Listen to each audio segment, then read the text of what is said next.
Doc, ako po ay 58 years old, may hika at nag-inhaler po ako. Maalis pa po ba ito ng Ionic? Salamat po. Actually, hindi makakaalis ng hika ng Ionic directly, hindi po. Kailangan gamitan yan together with water. Kaya po ang program natin is tubig at mga mineral. Ang minerals hindi po gagana na walang tubig. Ang tubig hindi po gagana na walang minerals. So they have to be used together. Actually, ang hika po basically is the lack of water. Kasi ang baga po natin ay isa sa mga organs na nagtatapon ng tubig.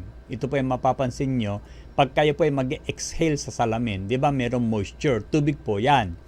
Ngayon, kung yung katawan nyo po ay kulang sa tubig dahil hindi kayo palinom ng tubig o kaya mahilig kayong uminom ng mga nakakatuyong mga inumin tulad ng coffee, soft drinks, tsaa, energy drinks, o kaya alak. Okay? So, ang gagawin ng katawan ninyo, lalo na yung baga, para makatulong na makonserve yung co-content tubig sa iyong katawan, ang gagawin niya, palilitin niya yung daluyan ng hangin. Kasi kulang po kayo ng tubig eh. Kasi ang tubig sa ating katawan ay parang pera sa ating bulsa.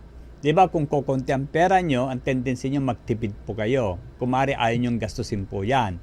Ayaw nyong palabasin sa bulsa po ninyo. Ganon din yung tubig sa ating katawan.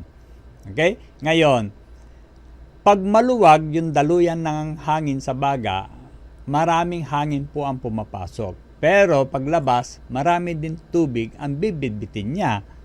Ngayon, kung palilitin yung daluyan ng hangin, less air ang makakapasok para mas konting tubig ang makakalabas pag siya nag-exhale. Ngayon, sa pagsikip ng daluyan, 'di ba? Pipito ang inyong baga. Wala naman nakakapito, nakanganga. Pag pipito, pinapaliit po yung nguso.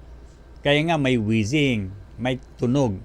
Kaya kung gusto mong lumuwag yung paghinga nyo po, ang unang-una nyo dapat gawin ay uminom ng tubig at 50 ml per kilo per day. Pero kung ngayon ay inaatake po kayo, ang maaari nyong gawin, isa kalahating litrong tubig, maglagay kayo ng 20 patak ng Ionic, tapos inumin nyo po siya every 4 hours hanggang lumuwag ang inyong paghinga. Okay? Pag lumuwag, ang gawin nyo po is 50 ml per kilo per day na tubig, pagkatas 20 drops ng Ionic 4 times a day.